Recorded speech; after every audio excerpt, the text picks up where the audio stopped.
Terima kasih buat Ibu Foni, buat suami dan semua para pengurus, para pelayan Tuhan yang sudah mempersiapkan ibadah dan melayani begitu luar biasa. Saudara diberkati Tuhan malam hari ini, amin. Dan ya, waktu saya diberi tugas dan ini adalah sebuah kehormatan, salam dari istri saya. Kebetulan istri saya sekarang sedang berada di Balikpapan bersama dengan saudaranya. Ya, kebetulan baru buka restoran Pak Comot di Balikpapan, puji Tuhan. Dan sangat sibuk di sana. Tapi saya mengirim salam dari istri saya buat Ibu Foni dan suami dan semua hamba-hamba Tuhan yang ada. Baik, saya beri tema hanya takut kepada Tuhan. Saya turun sebentar ya. Ya, saya nggak bisa khotbah walaupun di gereja juga seperti itu ya. Saya selalu khotbah pengen dekat dengan Bapak Ibu Saudara sekalian ya. Amin. Baik, orang-orang yang diberkati Tuhan, siapa yang diberkati Tuhan? Amin. Baik, hari ini ada sedikit banyak ayat agar supaya saudara bisa mendapatkan. Jangan berkata, oh ini Pak Hendrik yang ngomong. Itu ya, jadi saya ingin saudara ulang dan mendapatkan revelation dan saudara menghidupi itu ya. Dan yang paling repot nanti paling yang bagian syuting karena saya akan jalan kiri kanan. Sorry ya. Baik, kita akan buka Yesaya pasal yang ke-8 ayat yang ke-12 dan 13. Terima kasih. Mari baca sama-sama 1, 2, 3. Janganlah mengatakan ada persekongkolan kepada semua orang, seperti yang dikatakan oleh bangsa ini bahwa ada persekongkolan. Janganlah takut pada apa yang mereka takuti dan janganlah gentar. Ayat 13, Yahweh Sebaot, Yahweh semesta alam, dialah yang harus kamu kuduskan dan kepada dialah kamu harus takut. Dan dialah yang harus kamu segani atau hormati. Jadi kepada siapa yang saudara harus takut?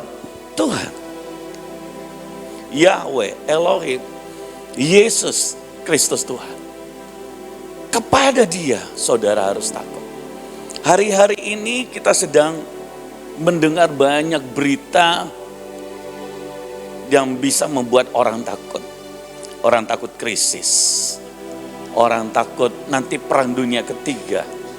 Orang takut dengar ada COVID jilid 2. Orang takut wabah. Orang takut radiasi nuklir. Orang takut krisis yang besar. Peperangan yang berkepanjangan. Ada banyak yang coba ditaruh iblis untuk orang takut. Bahkan ada banyak orang stres padahal dia orang Kristen karena dia takut. Pertanyaannya, apakah ketakutan itu berasal dari Tuhan? Ada pendeta umpama takut akan jemaatnya, takut akan biaya para pengusaha, takut dengan krisis, omsetnya makin menurun. Iblis sedang coba memberi ketakutan. Ingat baik, Yohanes 10 ayat 10, aku datang untuk memberi hidup dan memberinya dalam segala kelimpahan. Tapi sebelumnya apa? Iblis datang untuk mencuri, membunuh, dan membinasakan. Dia memberi rasa ketakutan. Dan ketakutan itu bukan dari Tuhan. Kita sudah baca, ada 2 bagian. Satu, iblis yang memberikan ketakutan itu. Yang kedua, lawannya adalah saudara mesti takut akan Tuhan. Saya masuk ke dalam bagian pertama. ketakutan itu kadang-kadang orang merasa itu wajar. Apakah benar demikian? Apakah itu berasal dari Tuhan? Mari lihat di 2 Timotius pasal yang pertama ayat yang ke-7. Dikatakan sebab Elohim tidak memberikan kita roh ketakutan, melainkan kuasa dan kasih serta pengendalian diri. Elohim tidak memberi kita roh ketakutan, melainkan kuasa, kasih, serta terjemahan The King James bilang berkata pengendalian pikiran. Karena medan peperangan ketakutan itu ada di dalam pikiran, jiwa. Jadi dengar baik jemaat Tuhan, bahwa Elohim, Tuhan tidak memberi roh ketakutan. Jadi jangan pernah accept ketika ada di pikiran saudara ketakutan. Karena itu berasal dari iblis. Ingat baik, beritahukan ke istri saudara, suami saudara, anak saudara, orang tuamu, dan katakan Elohim tidak memberi roh ketakutan. Amin. Sampaikan di kiri kanan saudara, Yesus tidak memberi roh ketakutan. Rumah tangga seringkali bertengkar hebat karena dasarnya mereka stres, mereka takut. Suami istri cemburu dan orang berpikir itu wajar. Kenapa? Karena dia takut kehilangan. Saya baru dengar sebuah kabar, suami istri usia sudah hampir 80 tahun. Ternyata baru perang di ranjang. Suami istri saudara. Pukul, barang terbang, dua-dua diaken. Tapi bukan di sini. Dasarnya apa? Takut. Ternyata dia takut suaminya pergi dengan orang lain. Istrinya juga begitu. Bahkan sambil nonton HP saja tidak bisa karena dia takut.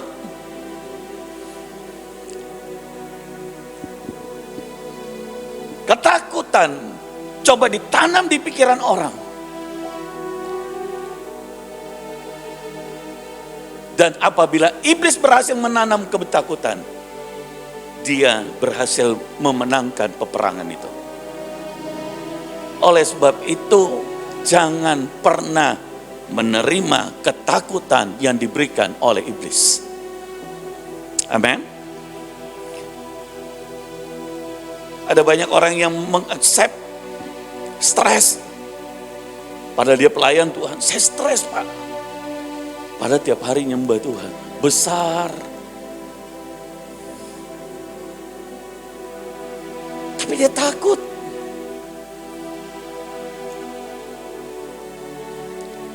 Tuhan tidak memberi roh ketakutan. Mungkin ada yang berkata, Pak, Bapak nggak pernah sih ngalami apa yang saya alami. Masing-masing kita berbeda peperangannya. Tapi saya pernah mengalami masuk penjara. Saya pernah mengalami di mana sakit narkoba dan tidak ada obat. Pakai sabu-sabu itu 1 hari harus minimal 3 gram. 1 kali pakai 1 gram. 1 gram itu biasa dipakai puluhan orang. Dan itu harus pakai sampai habis. Itu saya. Saudara, saya pernah kena penyakit dan tidak ada dokter, tidak ada obat. Bahkan sampai di Singapura berkata tidak bisa diobati, kena virus. Saudara, ada banyak orang, kita masing-masing punya medan peperangan. Tetapi satu hal saya mau berkata, waktu Yesus ada di dalammu, maka tidak ada roh ketakutan. Katakan amin. Saya mau Saya mau sedikit ngajari saudara, ya, berbagi berkat. Kalau saudara dapatkan firman sesuatu, jangan jaim. Bagaimana caranya saudara mendapatkan rema itu masuk dalam hidupmu? Saudara jangan diam. Kita ini orang Indonesia, apalagi Makassar, malu-malu kucing gitu. Mau, tapi aduh. Kalau dengan Tuhan gak bisa saudara. Waktu saudara berkata amin Tuhan, jadi dalam hidupku. Bahkan mungkin saudara sampai menetes air mata, aku berkata amin Tuhan. Itu saudara sedang masukkan firman itu di dalam hidupmu. Jadi jangan diam, jangan pasif. Saudara setuju dengan saya? Angkat tangan. Malam hari ini, mulai malam hari ini kita mau sedikit aktif. Amin. Saya permisi Bapak ya. Baik. Matius 10 ayat 28. Dikatakan, dan janganlah kamu takut terhadap mereka yang membunuh tubuh, tetapi tidak berkuasa untuk membunuh jiwa. Namun lebih takutlah kepada Dia yang berkuasa membunuh baik jiwa maupun tubuh di dalam neraka. Jadi saudara nggak perlu takut kepada iblis, kepada manusia, kepada siapapun, kepada penyakit yang bisa membunuh tubuhmu. Terhadap masalah yang bisa membunuh tubuhmu, tetapi takutlah kepada Tuhan yang bisa, apa dikatakan, membunuh baik jiwa maupun tubuh di dalam neraka. Jadi bagaimana mengatasi ketakutan? Yaitu takutlah akan Tuhan. Bertobatlah. Hidupku ini di luar Tuhan Pak, bagaimana? Saya ini orang yang cacat, orang yang tidak bisa, tidak layak untuk diampuni, bertobat. Karena kalau tidak, kau terus akan hidup dalam ketakutan. Bertobat, tinggalkan, buka topengmu, buang. Karena kalau tidak, hidupmu akan terus dalam ketakutan. Obat satu-satunya di dalam ketakutan saudara adalah bertobat dan berbalik takut akan Tuhan. Takut akan Tuhan itu tidak ada orang yang tahu, hanya saudara dengan Tuhan. Orang lain tidak tahu, orang lain mungkin lihat perubahanmu. Tapi zaman sekarang banyak orang yang pakai topeng. Sulit di depan orang, kelihatannya bagus. Tapi apakah benar takut akan Tuhan? Belum tentu. Oleh sebab itu perhatikan diri kita masing-masing. Harus takut benar-benar akan Tuhan. Supaya engkau tidak hidup dalam ketakutan. Amin. Amin saudara. Yohanes pasal 8 ayat ke-36. Tuhan tidak memberi roh. Tuhan memerdekakan setiap orang. Dia memberi roh yang memerdekakan. Jika putra itu memerdekakan kamu, kamu pun benar-benar merdeka. Yesus memberi roh yang memerdekakan saudara. Sehingga saudara benar-benar merdeka. Jadi orang yang takut akan Tuhan, makanya saya beri tema hanya takut kepada Tuhan. Saudara akan benar-benar merdeka. Wow, orang yang hidupnya merdeka itu enak ya Pak. Ada uang, puji Tuhan. Tidak ada uang, tetap puji Tuhan. Tidak ada yang tahu masalah seperti apa yang Bapak alami. Mungkin orang berkata, wah luar biasa. Tetapi, kenapa? Karena rohnya merdeka. Dia percaya kepada Tuhan. Bahwa Tuhan yang ganti berperang buat kita. Tuhan yang memberi. Waktu saudara takut akan Tuhan, saudara tidak akan takut akan apapun juga. Karena waktu saudara takut akan Tuhan, kasih akan Tuhan itu diberikan. 1 Yohanes 4 ayat 18. Firman Tuhan menuliskan di dalam kasih tidak ada ketakutan. Sebaliknya kasih yang sempurna mengusir ketakutan. Karena ketakutan mengandung siksaan. Siapa yang takut ia belum sempurna kasihnya. Di dalam Kristus, di dalam Yesus, di dalam kasih tidak ada ketakutan. Saya berdoa sampai saudara dengar firman Tuhan. Kasih Tuhan itu melingkupimu. Saya berdoa ketakutan yang kau alami keluar dari hidupmu. Dan engkau pulang tidak akan ketakutan lagi. Saya berdoa.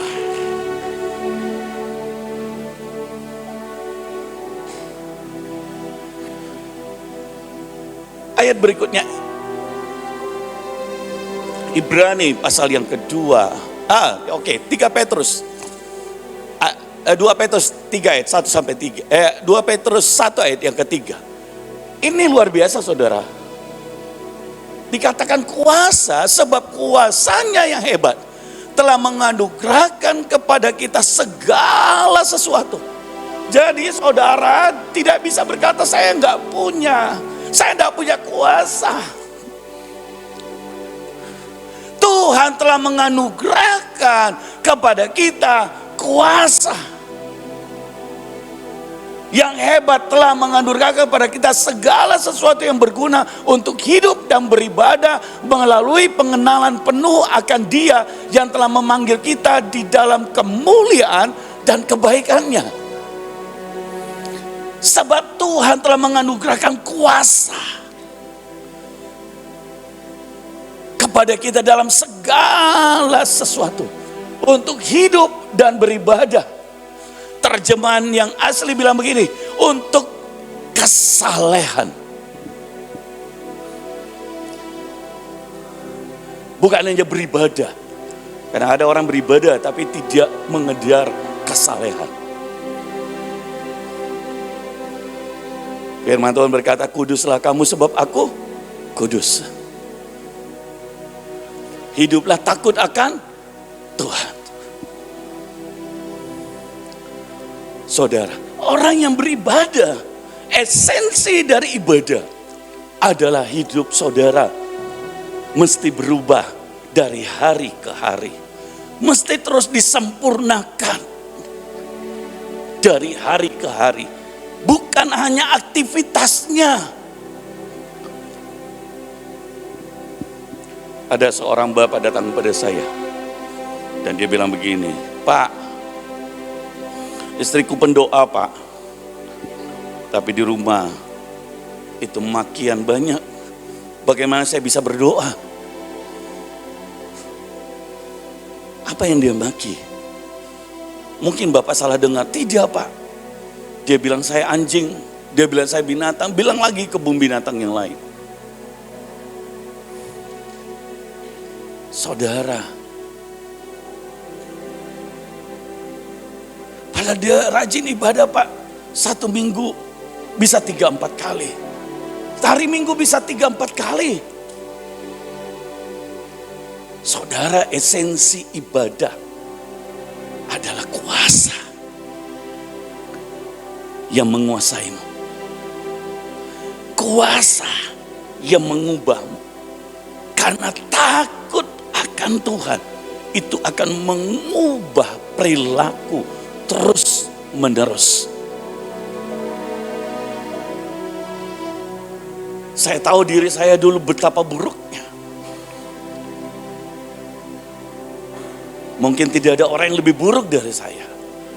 Tapi Tuhan sanggup mengubah orang yang rusak dibuat Tuhan dan dipakai. Maukah saudara tanam takut akan Tuhan di hati saudara? Ini penting saudara. Next berikutnya Ibrani pasal yang kedua ayat 14 dan 15. Karena anak-anak ini terdiri dari daging dan darah, maka dia sendiri yang juga mengambil bagian dalam keadaan mereka sebagai manusia. Maksudnya itu korban Yesus. Sehingga melalui kematiannya, ia membinasakan si iblis yang berkuasa atas maut. Sehingga dia membebaskan mereka yang seumur hidupnya menjadi korban perbudakan dari ketakutan kepada maut. Dia membebaskan saudara.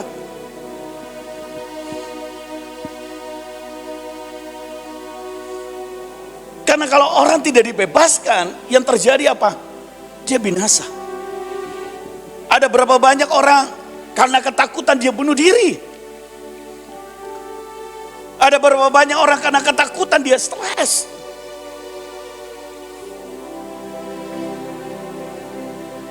Ada orang yang bertanya pada saya, Pak, kalau orang saya bunuh diri, saya bisa masuk surga enggak?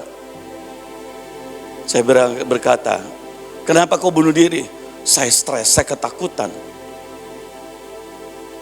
Saya tidak punya pengharapan.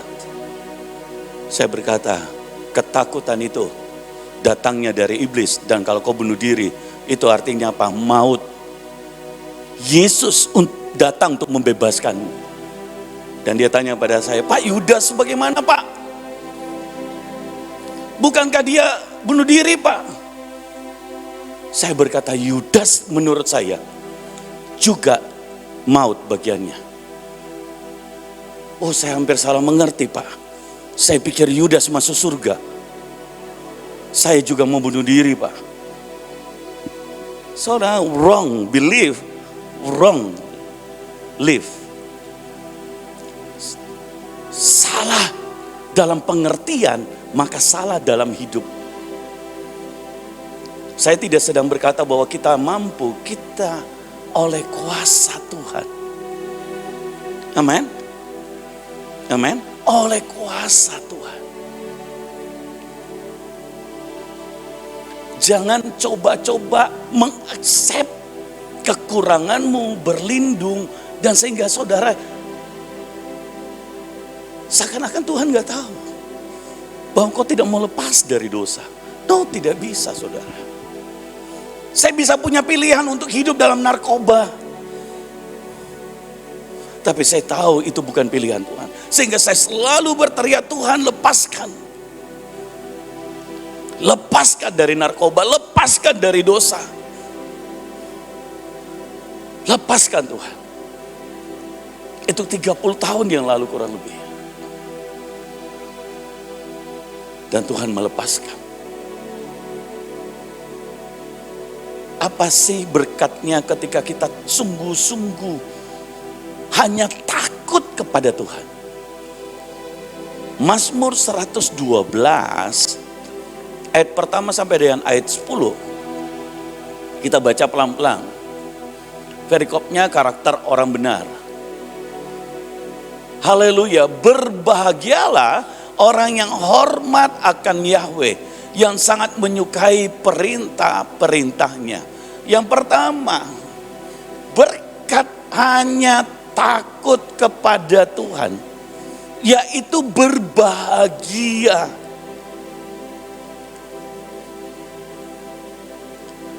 Amin. Berbahagia.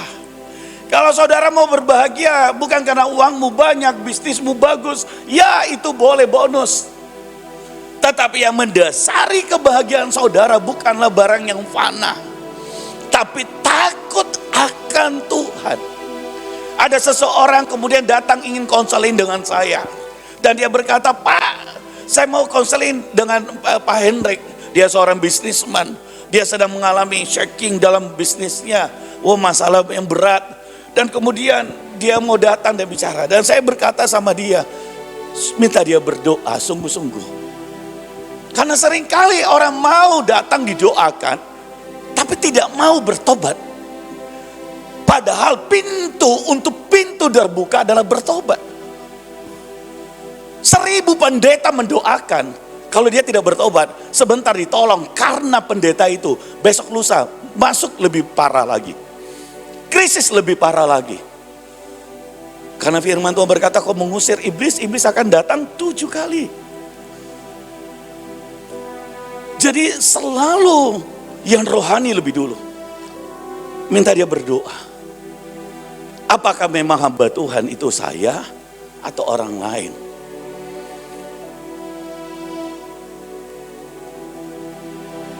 Karena saya sudah tahu, belum tentu dia mau menerima nasihat. Dia ingin mujizat, tapi dia tidak ingin ditegur oleh Tuhan.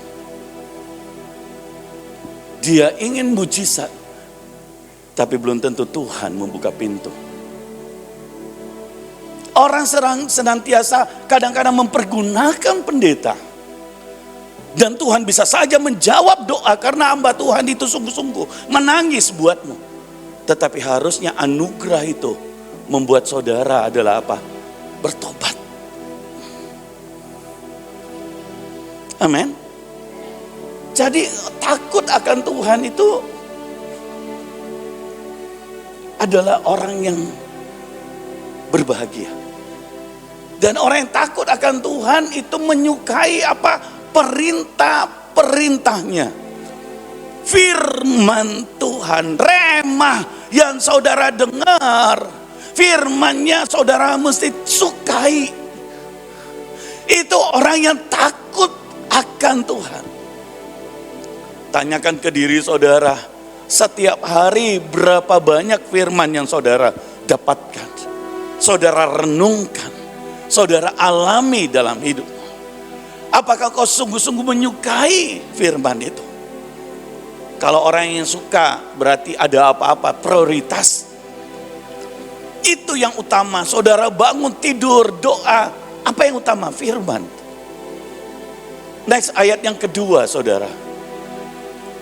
Keturunannya akan perkasa di bumi. Generasi orang-orang benar akan diberkati. Orang yang takut akan Tuhan bukan hanya dia yang diberkati, tapi keturunannya akan perkasa. Kenapa? Karena orang yang takut akan Tuhan dilihat buahnya. Saya tidak bisa mengajar istri dan anakku, sekarang sudah punya anak mantu, saudara, dengan teori. Tapi mereka perlu lihat. Nah itu impartasi itu akan turun. Tapi sayangnya zaman sekarang, ada banyak orang pendetanya, tapi anaknya gak mau ke gereja, stres. Kenapa saudara? Karena tidak takut akan Tuhan.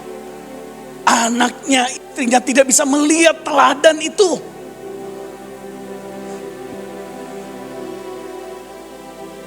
Orang hamba Tuhan itu hanya bisa dilihat dari jauh. Kalau mau dekat, hanya orang-orang tertentu yang bisa dekat. Firman Tuhan berkata hidup kita ini harus adalah suratan yang terbuka. Pak Ever, saya datang bersama Pak Ever, dia bisa tahu segala sesuatu. Istrinya dekat dengan istri saya, dia bisa tahu. Istrinya dulu sekretaris, dia bisa tahu segala sesuatu. Tidak ada yang terbuka, tidak ada yang tertutup. Suratan yang terbuka. Kenapa kita takut akan Tuhan? Amin. Ayat yang ketiga. Kemakmuran dan kekayaan, ini orang yang suka. Ada di dalam rumahnya dan kebenaran tetap selama-lamanya. Lihat saudara, orang yang takut akan Tuhan. Kemakmuran dan kekayaan.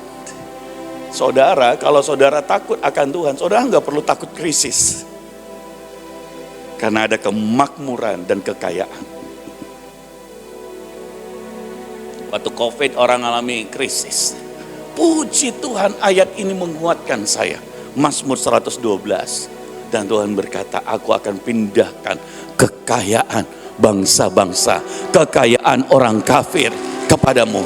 Be ready. Bersiaplah, ajarilah anakmu, sungguh-sungguh. Saya kenal dengan seorang pendoa di Jawa. Dia adalah seorang yang dulunya sederhana, ditinggal muda oleh suaminya, anaknya cukup banyak, kalau nggak salah 8 orang, saudara. Dan dia harus membiayai, dia hanya seorang pendoa. Tapi tiap hari dia masuk ke kamar doa. Tiap hari dia berdoa kepada Tuhan. Bahkan anak yang kecil itu masih digendong, masih menyusui ketika suaminya meninggalkan dia. Tetapi dia percaya, dia takut akan Tuhan. Saudara mau tahu, hari ini anaknya, cucunya punya pabrik besi, pabrik yang lain paling besar di Jawa. Ayat ini saudara, takut akan Tuhan membuat keturunanmu itu makmur, diberkati oleh Tuhan. Saudara main-main dengan Tuhan rugi besar. Tidak ada yang dikatakan rajin pelayanan itu baik. Bukan gak baik. Tapi kalau rajin pelayanan tanpa takut akan Tuhan, sia-sia. Kok saya gak makmur? Kok saya gak kaya Pak? Kok saya gak ini?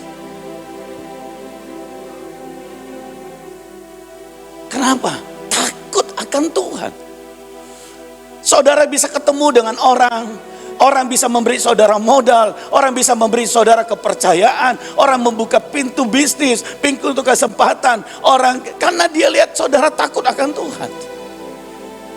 Saudara melakukan perintah-perintahnya. Itu orang yang takut akan Tuhan. Ayat yang keempat. Bagi orang-orang tulus hati, dari dalam kegelapan terbitlah terang penuh rahmat, kasih sayang dan kebenaran. Orang takut akan Tuhan itu hatinya tulus. Wow. Tidak ada yang diinginkan, hanya melayani Tuhan. Tulus hati, terima kasih Pak. Tulus hati. Gak ada pengen yang lain. Tulus hati. Rela berkorban, rela memberikan waktu. Tulus hati. Orang yang takut akan Tuhan. Belum ada hasil, tidak apa-apa. Karena saudara takut akan Tuhan. Tetap berdoa, tetap tulus hati. Saudara belum lihat anakmu berubah, tidak apa-apa, berdoa. Waktu saya nakal, saudara beberapa pendoa suka berdoa dengan mama saya Eli Jonsi, papa saya Pak Jonsi Gomulia. Saudara pendoa itu datang, dan saya baru pulang saudara masih oleng. Yang paling saya takuti ketemu pendoa, karena pendoa itu pegang dada saya dan dia bilang gini, Yesus mengasihimu Hendrik. Padahal saya lagi oleng saudara. Mungkin saya bawa bir. Ini masih muda. Belum jadi hamba Tuhan. Orang-orang berkata, Hendrik itu nanti hancur hidupnya. Itu gak mungkin jadi orang. Tapi mama saya selalu bilang apa? Tidak. Kau akan lihat dia akan dipakai Tuhan. Kau akan lihat dia sangat diberkati Tuhan. Kau akan lihat. Saudara, kenapa? Karena dia takut akan Tuhan. Akan terbit terang, dikatakan. Oleh sebab itu, penting tulus hati dengan Tuhan. Karena kalau saudara takut akan Tuhan, tidak tulus hati, bulus, ada keinginanmu, baru saudara sungguh-sungguh, itu tidak takut akan Tuhan. Saudara bisa mengerti? Karena orang takut akan Tuhan, dia tulus hatinya. Doanya dijawab, puji Tuhan. Doanya belum dijawab, dia tetap berdoa. Karena dia tulus hati. Doanya belum dijawab, dia akan terus melayani. Dia akan terus datang beribadah di Rupe. Karena dia tahu Tuhan sedang bekerja. Amin.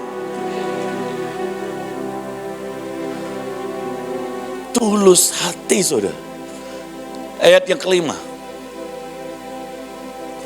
Orang yang baik menunjukkan kemurahan dan memberikan pinjaman. Perkara-perkaranya akan disertai dengan keadilan. Ayat yang ke-6. Sesungguhnya ia tidak akan tergoyahkan untuk selama-lamanya. Orang benar akan diingat selama-lamanya. Kalau saudara punya perkara dan saudara takut akan Tuhan, Tuhan akan membela. Tuhan akan mengingat perkaramu, masalahmu. Dia yang ganti berperang buat saudara selama-lamanya. Amin. Jangan terlalu pikir jauh. Bagaimana masa depan anakku? Bagaimana ini? Saudara, saya mau saksikan satu hal. Saudara adik saya perempuan, saya punya 2 orang adik, satu Fani, satu Hani. Saudara, waktu itu Fani bilang begini, Koko, mama saya datang ngomong dan dia berkata, itu adikmu baru nangis, kenapa? Anaknya rindu dua-dua kuliah S2, sudah S1 saudara. Dan dia berkata tidak punya uang. Bagaimana? Saya merasa gagal. Saya berkata tidak. Ayo kita pergi makan. Dan waktu pergi makan, saya makan bertiga dan saya bilang gini, engkau boleh tidak punya uang, tapi kalau engkau takut akan Tuhan, engkau punya Tuhan. Dan saudara mau tahu, saya berkata, tapi saya tidak punya uang, bahkan tiket untuk pergi kuliah pun di luar negeri itu nggak punya. Saya berkata, engkau punya Tuhan. Dan apa yang terjadi? Saya bilang, masukkan ke universitas yang mana yang kau mau. Minta beasiswa. Saudara tahu enggak? Anaknya dapat 3 beasiswa. Pertama di Harvard, kedua di Oxford, yang ketiga di NUS. Saudara mau tahu ini ranking berapa di dunia? Oxford itu ranking pertama universitas terbaik di dunia. Harvard itu nomor 2 ranking di dunia ini, di dua Amerika. NUS ini ranking nomor ke-7 di dunia. Dan saudara tahu dia dapat beasiswa, dia dapat uang untuk menginapnya, uang penginapannya, dia dapat uang jajannya, uang belanjanya, itu pun diberikan semuanya.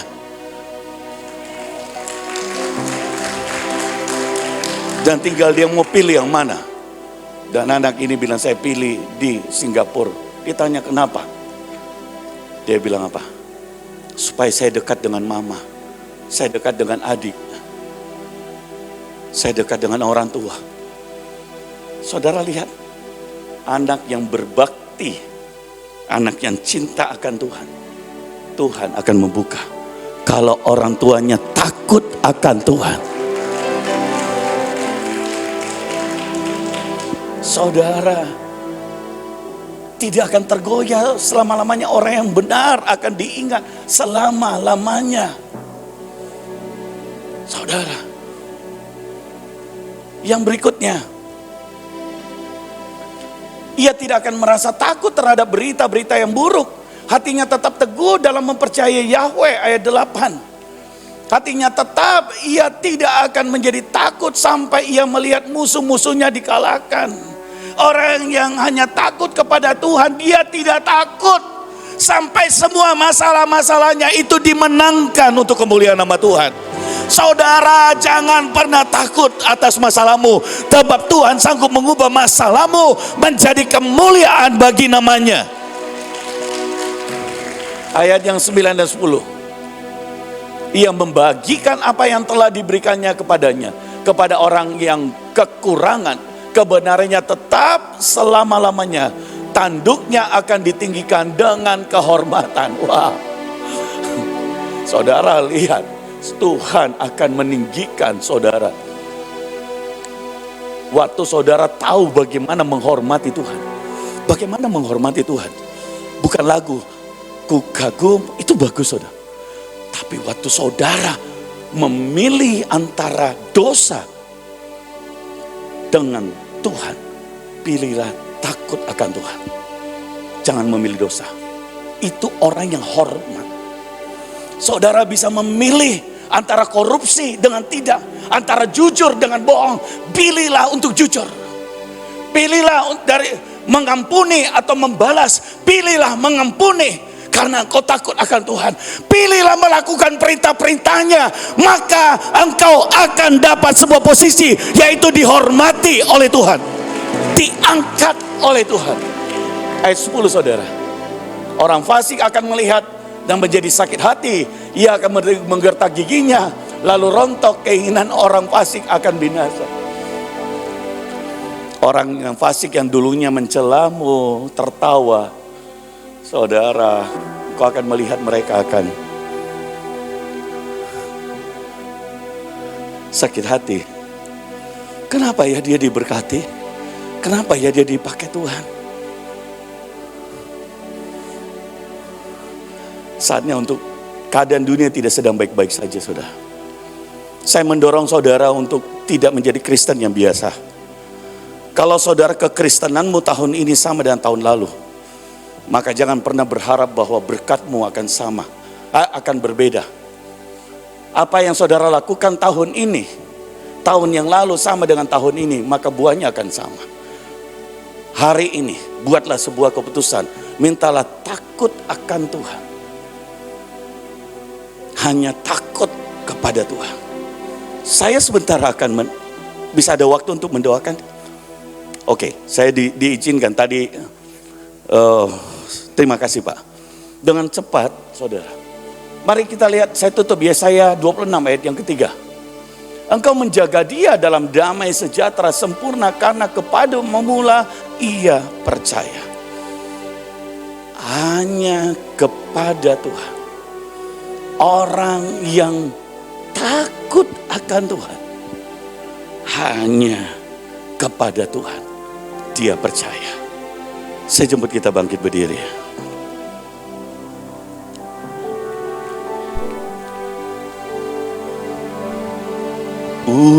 Urapilah kami dengan minyak baru, penuhilah kami.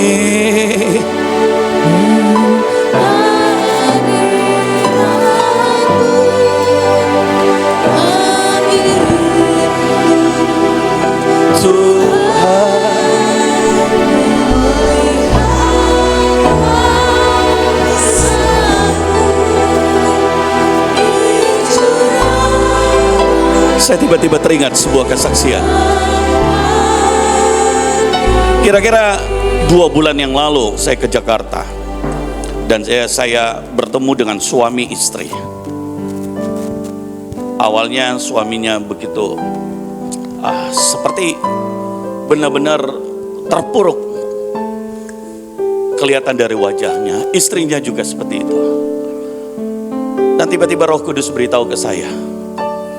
Baru saja beberapa hari yang lalu dia ingin bunuh diri.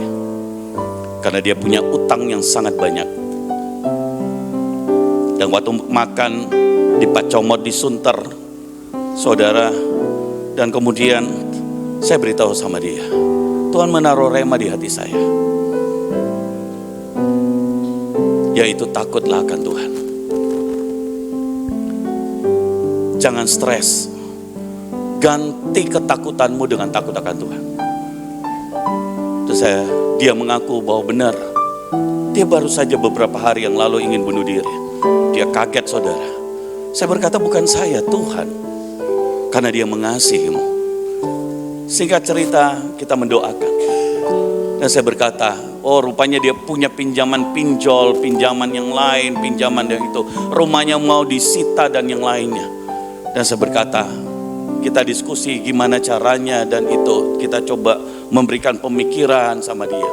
Saya bertemu kira-kira baru sekitar seminggu yang lalu. Dia telepon dan dia bilang saya begini, Pastor, sejak hari itu dan kurang lebih 3 hari dia bersama saya. Dan sejak hari itu hidupnya benar-benar dimerdekakan. Satu persatu masalahnya selesai. Satu persatu orang yang berutang itu tidak lagi marah. Dia memberi kesempatan. Tidak lagi menaruh bunganya. Dia memberi kesempatan. Tapi yang paling penting dia ini sudah bisa tidur. Dan hari ini dia bangkit dan melayani Tuhan. Dan kemudian dia bilang gini, tapi masalahnya Pastor, saya ini bisnisnya belum jalan. Rupanya dia bisnis online, saudara. Dan kemudian singkat cerita, kita berdoa. Dan hari itu saya berkata, Tuhan, Engkau buka jalan baginya. Karena dia sudah mengambil komitmen untuk takut akan Tuhan. Berbalik dari jalannya. Bukakan Tuhan. Saudara, hari itu tutup telepon. Kemudian dia telepon kembali, saya pikir kenapa? Dan apa yang terjadi? Waktu dia telepon kembali dan dia bilang, setelah berbulan-bulan lamanya, toko online saya tidak ada order. Dan waktu kita berdoa, tiba-tiba Tuhan mengirimkan order yang cukup besar. Dan saya percaya bahwa itu Tuhan. Dan itu tanda dari Tuhan. Setelah itu besok lusanya lagi, saudara, dia bertemu dengan orang yang supply dia. Yang biasanya dia harus bayar cash. Hari ini dia tidak perlu bayar cash, dia tidak perlu stok. Bahkan dia bisa memasarkan tanpa ada stoknya. Tanpa dia harus, padahal dia harus mau menjual rumahnya dan yang lainnya. Dan dia berkata, benar-benar Tuhan buka jalan. Rahasianya satu, bukan karena pendetanya, tapi waktu engkau bertobat sungguh-sungguh. Kok nggak ada yang tepuk tangan? Dari hari ini saya berikan sebuah kunci. Mari maju ke depan dan saya akan berdoa. Mulai hari ini ubah mulutmu. Yang negatif, yang marah, kecewa, yang bersungut-sungut, yang kepahitan. Ubah. Dan saudara mau takut akan Tuhan. Mulai ucapkan syukur. Mulai percaya. Mulai deklarasikan akan firman Tuhan. Mulai omongin. Mulai mengasihi suamimu. Mulai mengasihi istrimu. Mulai perkatakan yang baik. Katakan, suamiku, engkau akan diberkati Tuhan lebih dari hari sebelumnya. Engkau akan berhasil lebih dari sebelumnya. Bisnismu akan besar lebih dari sebelumnya. Saudara, perkatakan itu dalam hidupmu. Dan engkau akan melihat Tuhan buat acara. Oleh sebab itu, mari maju ke depan. Hanya buat orang yang sungguh-sungguh berkata, Tuhan beri aku takut akan Tuhan di hatiku.